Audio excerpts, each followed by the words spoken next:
It's so crazy looking through these old side order trailers a year after it released. There's so much stuff jam-packed into every frame, they all have an intriguing allure of mystery, and all of the content in them is shown during the first hour of the campaign. The excitement for side order was palpable the day that it was released. This DLC reinvigorated the existing player base and brought a lot of people back to Splatoon 3 who played it for the first month, put it down, and then completely forgot it existed. Tens of thousands of people began their playthroughs to see just what this campaign was all about. After designing their characters, clearing out the enemies in the front of the elevator, and meeting a wounded Octo, the tutorial began. I know a non-zero amount of people, Kacero, found some way to lose a life just in this tutorial alone. The tutorial taught you about the different types of color chips, introduced you to enemy mobs, and showed you just how horrid these weapons are without any upgrades. He's kind of at least given us the base versions of these weapons to start off Marina. The dualies that you used in the tutorial made the Dowsers look like killing machines. Speaking of Marina though, at the end of the tutorial you end up fighting her. Now at this point most people would only be about 40 minutes into their playthrough, so they would think that there was no way you were gonna save Marina during this fight. You saved Marina during this fight. The character that was mysteriously missing for every single side order trailer and had much of the community thinking that she was going to be the villain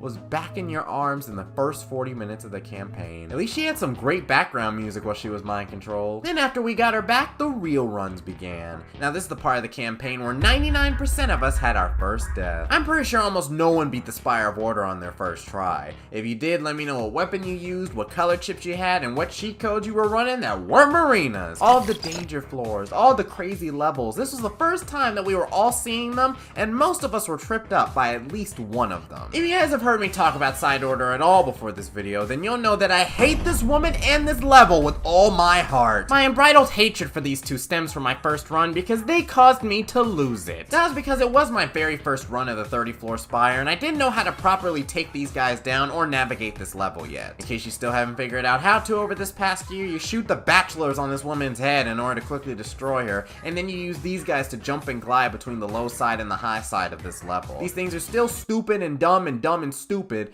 but that's how you can deal with them. I was able to make it all the way up to order on my second run though and beat the campaign. It's funny because as I was reaching the top of the spire, it was almost time for me to leave for one of my community college classes. I was about to pause at level 29, but my chat told me that I was nearing the end of the campaign, so I kept playing. I was ready to be horrendously late to my class and spanked by my professor or something, but no, there really wasn't much left in the campaign and I was only a couple minutes late. That's not to say it wasn't fun though. We beat the first phase with ease, used the power of electro music and friendship to persevere through the grayscaling, and hit order with one final Kamehameha to secure the dub. All of Splatoon's single player modes seem like they're contractually obligated to shoehorn music or vocals into the final boss battles, and you know what? I'm all for it as long as it's hype. Beating the campaign for the first time, witnessing that gorgeous end credit scene, and now being able to go to Inkopolis Square put me in great spirits for when I did go to class. In the coming days and weeks, people rushed to beat side order with the other weapon classes, and some people even started doing monochrome runs where you only pick one type of color chip. Now, can I just ask y'all something real quick? Was I the only one that had parents that would get mad at me whenever I beat a game too fast? Like, my mom would always want me to savor the games that she bought me as a kid and take my time beating them. That was probably mainly because she didn't want me to beat these games in a day and then go back to whining, "Mom, I'm bored, I don't have anything to do," while she was trying to take a nap. But I'd like to assume it was also so you'd have something to look forward to for as long as possible. I bring this up because I feel like I played through side order at a snail's pace compared to some others. Like, by the time I completed a run with my 6th weapon class, people were already out here doing 8-second speed runs with aimbot charger, using the Octo shot replica online. You'd think that because side order is so short, you'd want to savor it a little bit.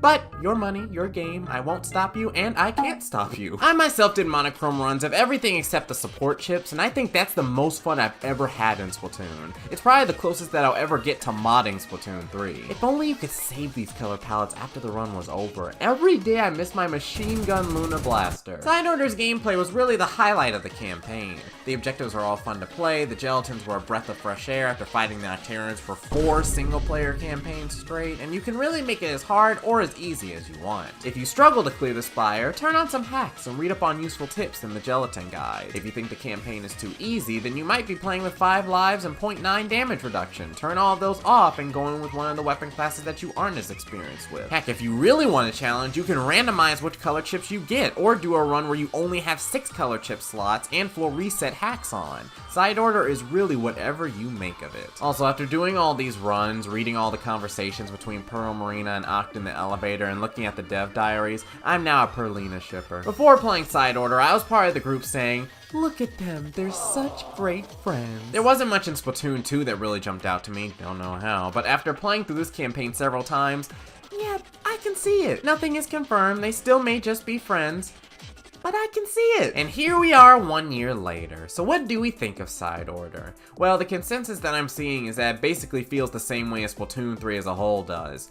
It's great, but the story teaches some nice things like valuing change and the beautiful things that can be created from it, but it still doesn't feel fully realized. The first teaser of this campaign made everyone think that this was going to be even more cryptic than the Octo expansion, only for the finished product to not live up to that expectation. I still feel like there should be some cutscenes or flashbacks of the stuff that's described so you can see and connect to the stuff that's told. All Splatoon's campaigns like to have cutscenes at the beginning and end without much in the middle besides some scrolls or chat logs. It didn't bother me as much with Octo expansion and Return of the Mammalians, but it really felt apparent in Side Order. I also felt like there could have been a few more levels, objectives, and bosses in Side Order. As fun as the stuff that's currently in the campaign is, a lot of it can get very repetitive with time. There's about 100 levels in the DLC, not counting the tutorial ones, which is more than any other single-player campaign, but you run into a large chunk of them after your first couple of runs, and some of these levels take place on the same layout. Maybe they should have had 8 bosses or objectives instead of 5 to go with H and 8. Make me play Clam Blitz, Rainmaker, and Table Turf with the Gelatins too. I bet the Battering Lintos would love the Power Clams. I really hate saying and hearing, Side Order is good, except. Side Order is fun, however. Side Order is amazing,